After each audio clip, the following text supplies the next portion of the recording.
Ambedkar photo ಕೇಳಿದಾಗ ಇಲ್ಲಿನ principal ರವರು ಸ್ವಾಮೀಜಿಗಳು ಕೇಳಬೇಕು ಅಂತೇಳಿ ನಾವು ಈ ಫೋಟೋನೇ ಹಾಕಲ್ಲ ಅಂತ ಹೇಳಿದ್ದಾರೆ. ಹೆದೆಕೋಟೆಯ ಆದಿಚುಂಚನಗಿರಿ ಕಾಲೇಜಿನಲ್ಲಿ ಸಂವಿಧಾನ ಶಿಲ್ಪಿ ಡಾಕ್ಟರ್ ಬಿ.ಆರ್. ಅಂಬೇಡ್ಕರ್ ಅವರ ಭಾವಚಿತ್ರ ಇಡದೆ ಅವಮಾನ ಮಾಡಿದ್ದಾರೆಂದು ದಸಂಸ ಮುಖಂಡರಿಂದ ಆಡಳಿತ ಮಂಡಳಿಯ ವಿರುದ್ಧ ಆಕ್ರೋಶ ವ್ಯಕ್ತವಾಗಿದೆ. ಈ ಬಗ್ಗೆ ದಸಂಸ ಮುಖಂಡರು ಮತ್ತು ಉಪನ್ಯಾಸಕರ ನಡುವೆ ವಾಗ್ವಾದ ನಡೆದಿದೆ.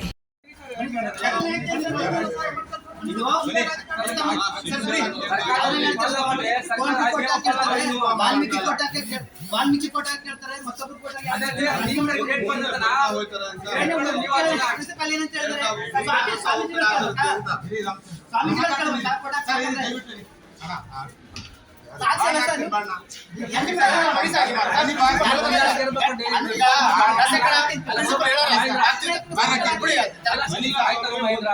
ನ್ಯಾಯ ಕೇಳಲು ಬಂದ ದಸಂಸ ಮುಖಂಡರಿಗೆ ಉಪನ್ಯಾಸಕ ರಾಮಚಂದ್ರ ಗೌಡ ಉಡಾಫೆಯಾಗಿ ಉತ್ತರಿಸಿದ್ದಾನೆ.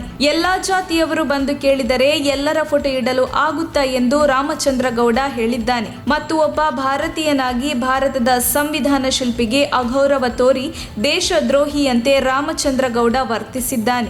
ಈ ನಡುವೆ ಪ್ರಿನ್ಸಿಪಾಲ್ ವೆಂಕಟೇಶ್ ರವರು ಡಾಕ್ಟರ್ ಬಿ.ಆರ್. ಅಂಬೇಡ್ಕರ್ ಭಾವಚಿತ್ರ ಇಡುತ್ತೇವೆಂದು ಭರವಸೆ ನೀಡಿದ್ದಾರೆ. ಈ ರೀತಿ ರಾಮಚಂದ್ರ ಗೌಡನಂತಹ ಜಾತಿ ರೋಗಗ್ರಸ್ತ ಮನಸ್ಸುಗಳ ಮೇಲೆ ಕ್ರಮ ಕೈಗೊಳ್ಳಲು ದಲಿತ ಸಂಘರ್ಷ ಸಮಿತಿ ಒತ್ತಾಯಿಸುತ್ತಿದ್ದಾರೆ. ವರದಿ ಮಾಲಾರ ಮಹದೇವಸ್ವಾಮಿ.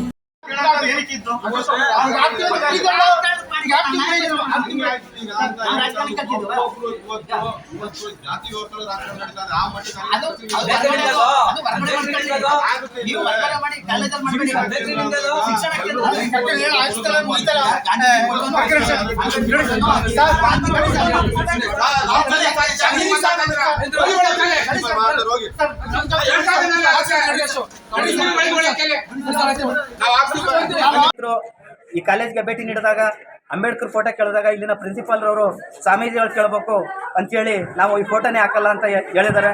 ಅದಕ್ಕೆ ಇವತ್ತು ನಾವು ಬಂದು ನಮ್ಮ ಸಂಘಟನೆಯವರು ಮತ್ತು ಪ್ರಗತಿಪರ ಸಂಘಟನೆಯವರು ನಾವೆಲ್ಲ ಬಂದು ಇವತ್ತು ವಿಚಾರಣೆ ಮಾಡಿದಾಗ ಇವತ್ತು ಅಂಬೇಡ್ಕರ್ ಕೇಳಿದ್ರು, ನಾಳೆ ವಾಲ್ಮೀಕಿ ಕೇಳ್ತಿದ್ದಾರೆ, ಕುವೆಂಪು ಕೇಳ್ತೀರಿ ಅಂತ ಉದ್ದಟತನದೇನು ಮಾತಾಡ್ತಾರೆ. ರಾಮಚಂದ್ರನ ವ್ಯಕ್ತಿಯವರು ಈ ರೀತಿ ಮಾತನಾಡ್ತಿದ್ರೆ ಅದರಿಂದ ಸಂಬಂಧಪಟ್ಟ ಅಧಿಕಾರಿಗಳು ಇವ್ರ ಮೇಲೆ ಶಿಸ್ತು ಕ್ರಮ ಜರುಗಿಸಿ ಇವತ್ತಿನಿಂದಲೇ ರಾಷ್ಟ್ರೀಯ ನಾಯಕರ ಫೋಟೋಗಳನ್ನು, ಗಾಂಧಿ, ಅಂಬೇಡ್ಕರ್ ಹಾಗೂ ರಾಷ್ಟ್ರೀಯ ನಾಯಕರ ಫೋಟೋಗಳನ್ನು ಈ ಕಾಲೇಜಿನಲ್ಲಿ ಪ್ರಿನ್ಸಿಪಾಲ್ ಕಚೇರಿಯಲ್ಲಿ ಅಳವಡಿಸಬೇಕೆಂದು ಈ ಮೂಲಕ ನಾವು ಸರ್ಕಾರವನ್ನು ಒತ್ತಾಯಿಸ್ತಿದ್ದೀವಿ.